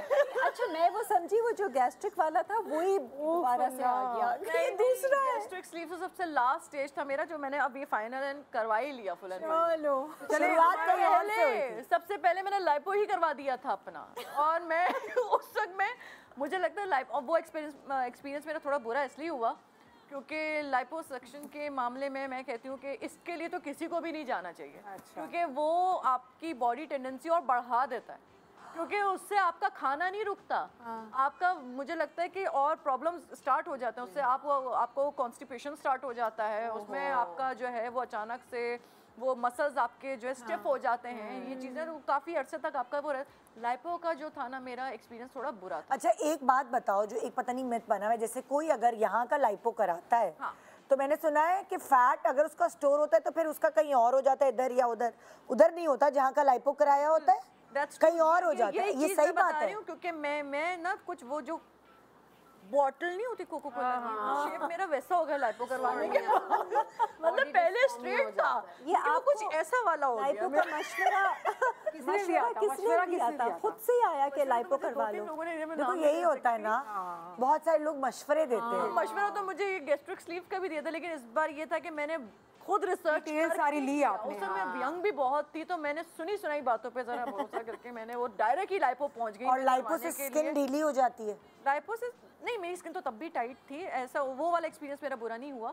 लेकिन ये कि मुझे लगता है कि मेरी बॉडी टेंडेंसी ना थोड़ी और बढ़ गई लाइपो के बाद, क्योंकि मैदा तो अपनी जगह ही था। मैं अपनी समझ से लाइपो करवाने के बाद खा में उतना ही रही थी कि वो मैं तो पतली हो गई, वो और लगना शुरू, वो इधर लगना शुरू हो गया, वो इधर, वो गलत जगहों पे आपके ना फैट जमा होना शुरू, वो फैट जमा होना शुरू हो गया, जिसकी वजह से मैं कह रही हूँ लेकिन लाइपो के बाद भी इसका मतलब लाइपो के बाद भी आपको फिर एहतियात करनी है खाने पीने में। ये नहीं है आपको लाजमी एहतियात करनी है, क्योंकि गैस्ट्रिक स्लीव सर्जरी जो है वो सबसे पायदार इसलिए है, सबसे सक्सेसफुल इसलिए क्योंकि मैदा आपका जब छोटा होगा, आप नॉर्मली कम खाएंगे तो फैट लगेगा ही। ज्यादा खाना एक्सेप्ट ही नहीं करता, वो एक्सेप्ट ही नहीं करेगा, तो वो आपकी बॉडी को भी उतना ही खाएगा जितने की आपकी फिर जब आपकी बॉडी को जब नीड होगी एनर्जी की या कैलोरीज की, तो वो आपका स्टोर्ड फैट जो आपकी बॉडी के अंदर है वो उसको तोड़ के अपनी एनर्जी बनाएगा। वो अपनी पूरी कैलोरी जो बॉडी को चाहिए वो वहां से लेगा। ये एक साइंस है ना।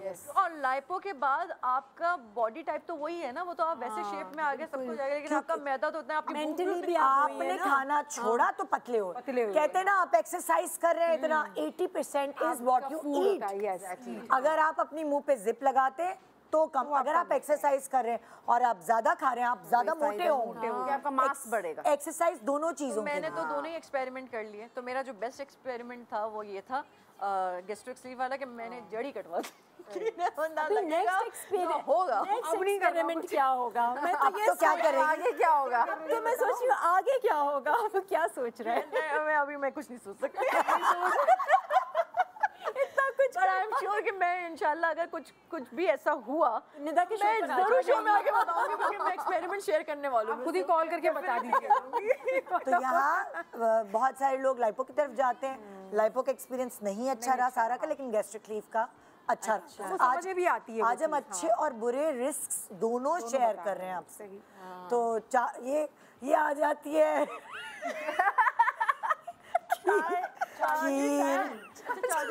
चार्जिंग फैन, प्यारे प्यारे क्यूट से, ये तो कह रही हूँ छोटे से सारा के आगे नन्हे मुन्ने से बताने को भी दे। सही कह रही है, बिल्कुल दिल नहीं चाह रहा हमें अपना कुछ। इसके बाद भारी भी ताकि खुशी के आंसू निकल आए। मैं कह रही हूँ जब ये बात कर रही थी कोई बड़ी वाली, कोई छोटी बात आती है, बारी भी इसी की आती है, वरना बेचारी ये भी छोटी छोटी बातें, मैं भी छोटी छोटी बातें बता रही हूँ, लेकिन इनकी बातें लौकी टिंडों की बात।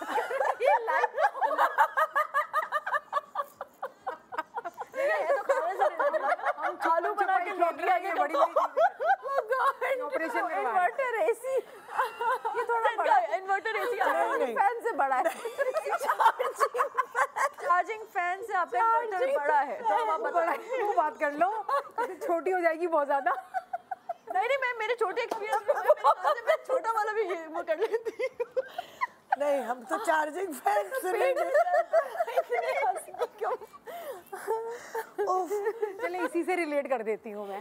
चार्जिंग फैन क्या नहीं, चार्जिंग फैन की कहानी सुनाओ तुम। कहानी भाई, एक जगह हम लोग गए हुए थे और बहुत ज़्यादा गर्मी थी, तो बात बहुत छोटी है लेकिन बहुत इंपॉर्टेंट सुनाओ। यार मुझे शर्मिंदा कर रही हूँ, देख देख के ही बोले बात बहुत छोटी है, आप बहुत बड़ी है। गर्मी बहुत ज़्यादा थी, ऐसे जुगाड़ या फिर हमारे एक्सपेरिमेंट की बात हो रही है, तो गर्मी बहुत ज़्यादा थी और लाइट भी नहीं थी, मच्छर भी बहुत ज़्यादा थे।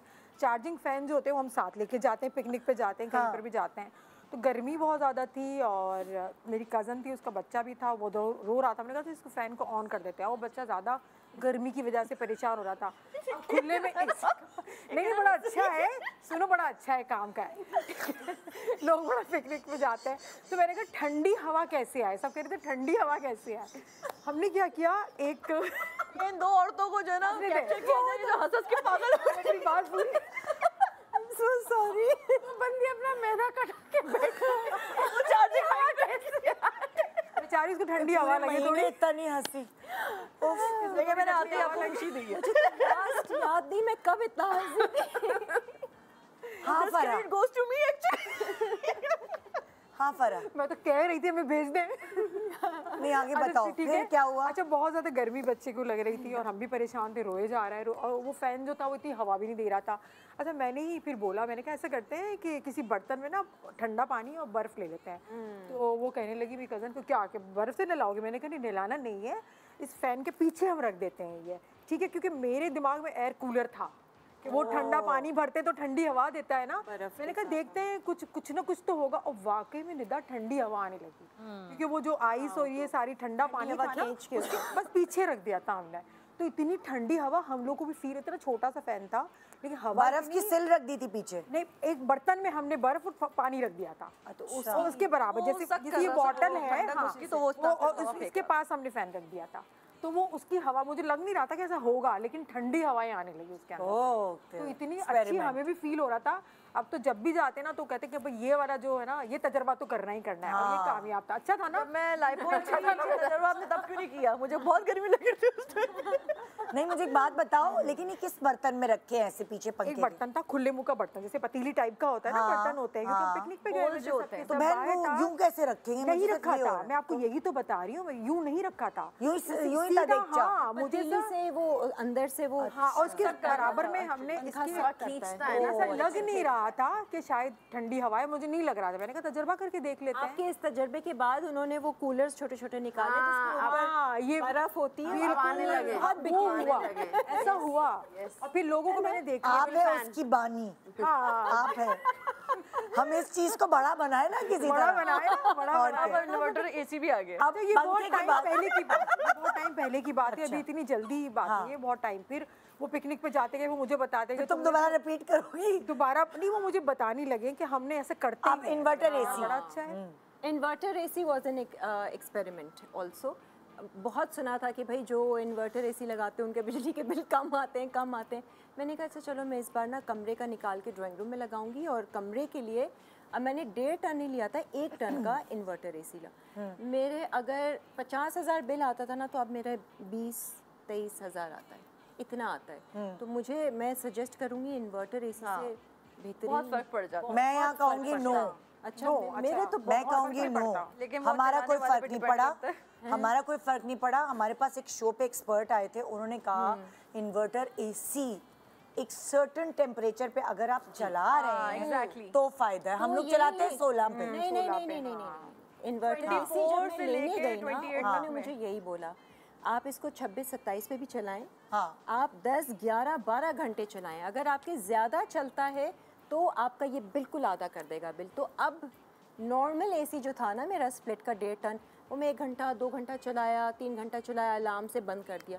अब मैं इसको 10-12 घंटे भी चलाती हूँ ना, तब भी मतलब मुझे ज़्यादा इन्वर्टर टाइम एसी की पे टेक्निक है चलाने की। एग्जैक्टली, वो ठीक है? 24 से लेके 28 तक उसमें आप चला दूसरा सकते मुझे अभी और किसी ने बताया कि अगर आपके घर पे धूप डायरेक्ट पड़ती है, हमारा घर वेस्ट ओपन है, जो हमारे एसी के आउटर्स लगे हुए हैं वहाँ पे धूप डायरेक्ट पड़ती है, उसके लिए एक सर्टेन एसी आता है।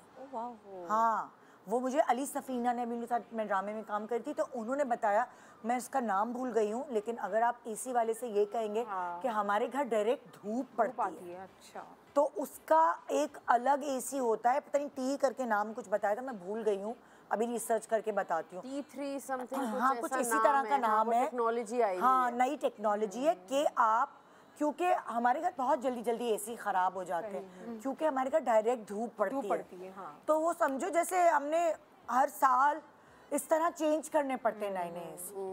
तो अगर आप वो नई टेक्नोलॉजी वाला एसी लगाएंगे तो वो खराब नहीं। फॉर टॉप फ्लोर, जिनके अपार्टमेंट्स टॉप फ्लोर पे होते हैं, जिनके बैंगलोर में डायरेक्ट सूरज पड़ता है, जिनका ज़्यादातर छत वाले जो, जैसे हम तो बैंगलोर में रहते हैं, तो हमारे जो जितने भी छत वाले वो हैं, नीचे वाला एसी सही रहता है। वो जो छत वाले एसी हैं जो डायरेक्ट ऊपर वाले फ्लोर पर है, वो बहुत जल्दी ख़राब हो जाते हैं। सो ये नया टेक्नोलॉजी आई है तो मैंने कहा शेयर कर लूँ। अब तो मैं ज़्यादा टाइम एसी चलता है और मेरा बिल भी कम आता है, तो भाई मेरे लिए तो लेकिन ये वाला जो मैं बता रही हूँ ये नॉन इन्वर्टर है। अच्छा, हाँ। ये इन्वर्टर है। आप बताएं नेक्स्ट जी क्या कर। अल्लाह, ये जब इनके पास आती हूँ ब्रेक क्यों आती है? हम हंसे बहुत है इसीलिए। एक छोटे से ब्रेक के बाद रहिए हमारे साथ। Good morning Pakistan. क्या रिस्क हमने आपको आज बता दिए जिंदगी के। खुश हो गए आप हैं? Good morning.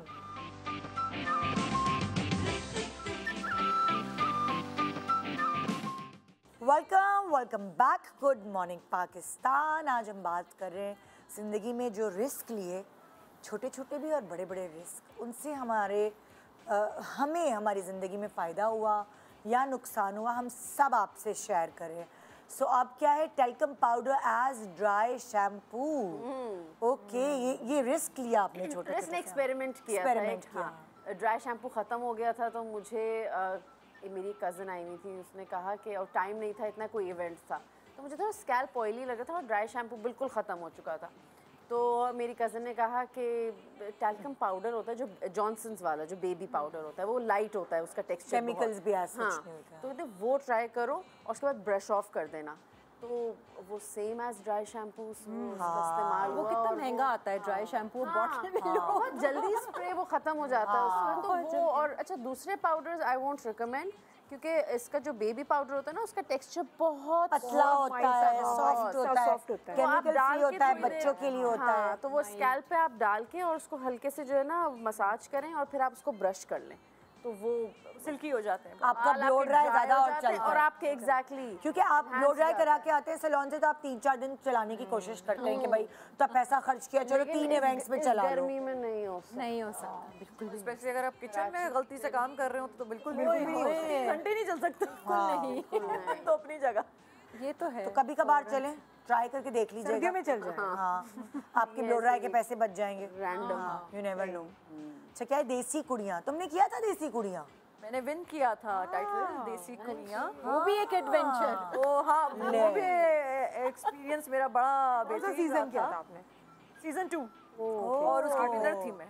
अब देखना सब गूगल करके ना देखेंगे। हाँ, ये वो है। ये थी। हाँ, लेकिन वो भी उसमें 2 एक्सपीरियंस मैंने किए थे देसी कुड़ियों में, कि एक तो उसमें जो है तंदूर में जब वो रोटी लगाते हैं, हाँ। उसमें तो मेरा हाथ ही चिपक गया था। तो जो है वो एक्सपीरियंस उसमें था, क्योंकि मैं तो ज़रा शौक चंचल ज़रा ज़्यादा थी। अभी मैं इस उम्र में इतनी ऐसी हूँ तो सोचा थोड़ा सा और पीछे कर ले तो मैं और ज़्यादा जो है ना उछलती कूदती वाली जो है ना, वो बिल्कुल नोटी किस्म की बच्ची थी कि मतलब ये वाला सीन बहुत, वो डेढ़ उचारी। तो वो उसके अब वो गद्दी गिर गई नीचे, रोटी रह गई हाथ में, वो लग गया हाथ में।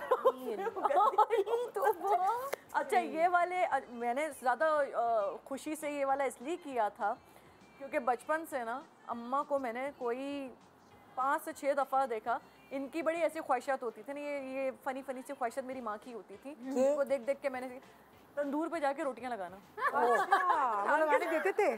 तंदूर पे जाके रोटियां लगाना, और अब्बा की तरफ से फुल प्रिविलेज मिली हुई उनको कि हाँ भाई करो, जियो जीने दो वाले मेरे अम्मा अब्बा रहे हमेशा से। तो वो उनकी हर ये नन्ही नन्ही ख्वाहिशात ना मेरे अब्बा पूरी कर देते थे।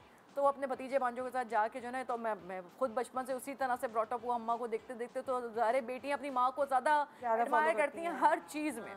तो वो मैंने कहा कि मैं भी, तो वो जब मुझे टास्क मिला था ना तंदूर पे लगाने वाला, तो मुझे वहाँ अपनी माँ क्लिक हुई थी। तो उस वक्त तो वो मुझे रिकॉल हुआ जाके। लेकिन जैसी देसी कुड़ियाँ जब ख़त्म हुआ, मैं घर गई तो मैंने मामा के साथ, मामा एक बार आपके साथ जाके एक्सपीरियंस करना है जो आप हमारे बचपन में करती थी। हाँ। तो अब वो उसे कहनी कौन सा एक्सपीरियंस? तो मैंने कहा वो तंदूर पे रोटी लगाना। बस वो मैंने माँ से कहना था, वो मुझे ले गई पठान के तंदूर, और वहाँ हमने किया और मैंने कोई 4 से 5 रोटियाँ तो डाली, पहली बारी तो मैंने नीचे ही गिरा दी, तो वो तो लग गई, वो गद्दी भी उसकी गिरा दी और वो भी गद्दी। मैंने कहा ये सॉरी मैन्युफैक्चरिंग फॉल्ट है मेरा, ये मैंने पिछली बार भी किया था, इस बार भी हो किया। तो दूसरी गद्दी उससे निकाली, वो तो जल गई थी बेचारी तंदूर में जाके। फिर वो जो 4-5 रोटी, एक रोटी मैंने जलाई, दूसरी मेरी अम्मा ने डाली, नहीं ऐसे नहीं ऐसे करो, ऐसे नहीं ऐसे करो। मैंने कहा फुल पठान इनका चल रहा है। तो वो दूसरे के जो 4-5 मैंने बाकी की डाली, वो इतनी अच्छी डाली, जो दूसरे पठान आया था ना, वो तो पठान इतना खुश हो रहे हैं हमें देख के, समझे कि हम पठान हैं। उन्होंने हमारी ही रोटियाँ ली, तो ये एक्सपीरियंस हमारा अच्छा हो गया। जो हमने बनाई थी उसने वो रोटियाँ ली। अच्छा देसी कुड़ियाँ मैंने भी किया है, ये बता रही हैं जो मैंने सीजन 7 जी सीजन 7 लास्ट हम लोगों ने किया था, उसके बाद तो हुआ ही नहीं है। एक्सपीरियंस और भी था देसी कुड़ियों का। उसके सारे जो एक्सपेरिमेंट ही होते हैं उसमें, हमने पहले कब किया होता है? ट्रैक्टर चलाने वाला एक्सपेरिमेंट और मेरा। हाँ चलाया तुमने? और मैंने विन किया था वो वाला टास्क। ट्रैक्टर, अच्छा वो भी गाड़ी आती थी चलानी, तो वो ट्रैक्टर मैंने चलाया। अब वहाँ पे तो मैंने थोड़ा बहुत करा के थोड़ा हल्का सा चला लिया।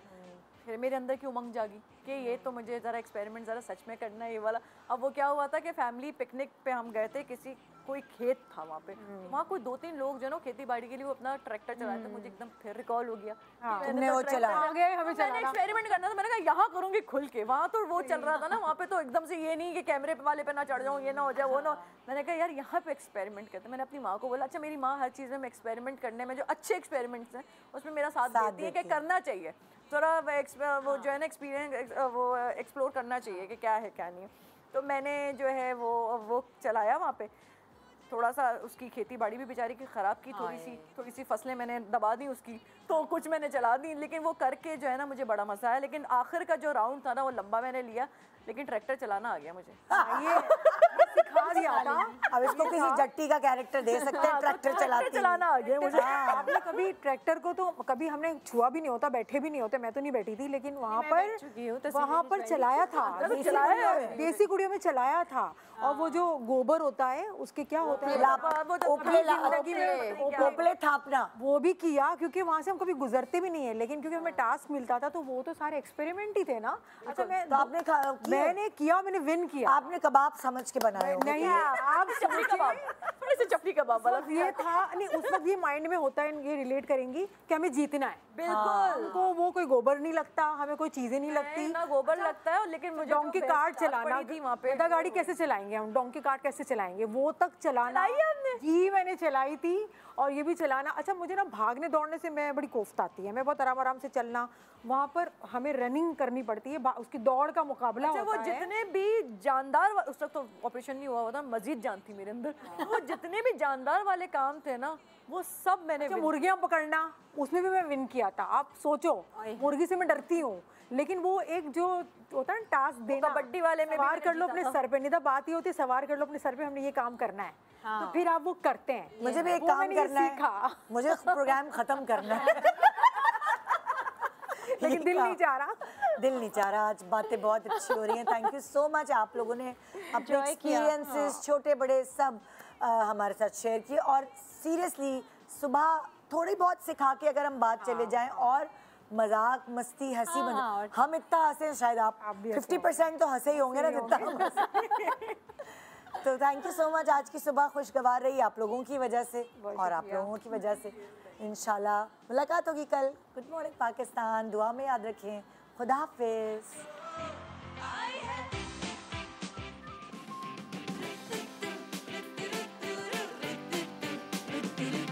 सुबह जो आई है तेरी पलके चूम के, हवा के साथ झूम के, हाँ